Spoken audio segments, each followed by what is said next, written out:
In this video, we're looking at Lake Titicaca. For a frame of reference, we can see that that's Lima up there in Peru and La Paz in Bolivia down there. Let's zoom into Lake Titicaca. It's a huge freshwater lake. And as we zoom in, we can see a line cutting across the lake, and that's the border between Peru and Bolivia. We are going to take a look at this little section here where we're going to go to the floating islands. This video will show you how we take the ferry from the Puno station onto Uros, an island out there. So let's zoom in a little bit and take a look.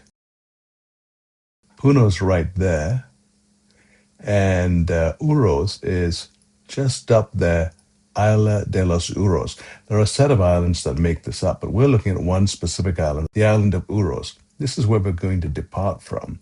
And we can see the top ferry route shows Isla de los Uros. We're going to take the Puno Isla de los Uros ferry across to Uros. And that's what this video is about. With that, let's dive right into it. Here we are at the terminal where all the boats head out into Lake Titicaca from Puno. You can see there's a whole range of boats laid out here, and even ships on the dock further in Puno. Now we're making our way down to our boat. It's one of these boats, and they're all going to be racing out together to the different islands that are out there. These are floating islands we're talking about. Looking back, we see Puno in the background, all the way up the hill. And here we are on the boat, making our way out into Lake Titicaca. It comes with a little entertainer, a little guitarist, who stays for a while before jumping off and the boat takes off. You can see the boat to the right of us, and now we're on our way out into Lake Titicaca.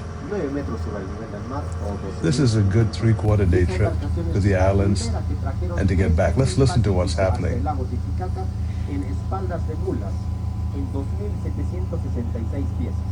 That ship, they move from Ocean Pacific area. We're in a high plateau. And now we're going through a channel in the reeds. And these reeds near the coast where the river comes out grow all the way down, and they form a really thick root mat. The islands are made from these root mats. When the tide is low, they go and they cut out these 12-foot by 4-foot or 8-foot blocks and then cut it out from the ground. And when the tide comes back in, it's floating. They haul it over to make their islands. Entonces, señores, casi nadie se va a morir de hambre en esta comunidad. There are floating. Yes, this part is a little bit earth because this is the very deep channel. So right here, the silt is settled, so there's a little bit of land that makes up that channel. Ya estamos en un canal profundo. Alguna vez el nivel del agua ha bajado y han tenido que dragar, hacer un poco más profundo. Once ago it was very dry here, and the reason they moved the earth.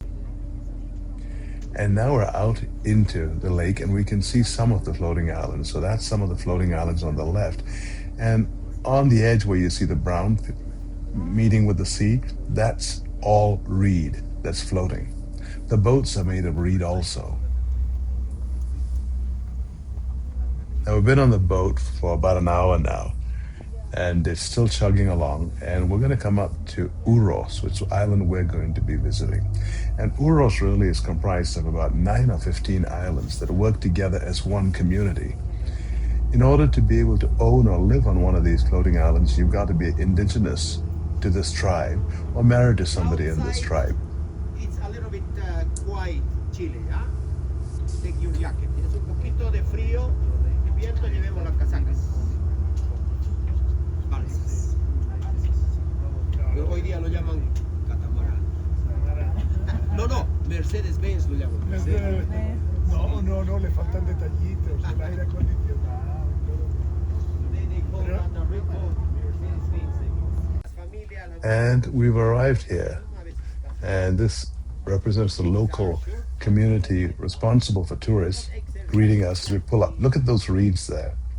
Those reeds are all floating, and they're all cut out of the channel when the tide's low. So these ladies and the houses are on this floating island, and everyone's disembarking from the boat right here. And now we're on the floating island. It does feel like it moves just a little bit as you step on it. Our weight makes a wave flow through these floating reeds. Now, there's another video in which I spend much more time on this island, going through what the community shows us, etc. But this is Uros Island, one of the many floating islands on Lake Titicaca. Not only do they live on this island, but they also have pets, cats, dogs, etc. And sometimes we get to hear them or see them.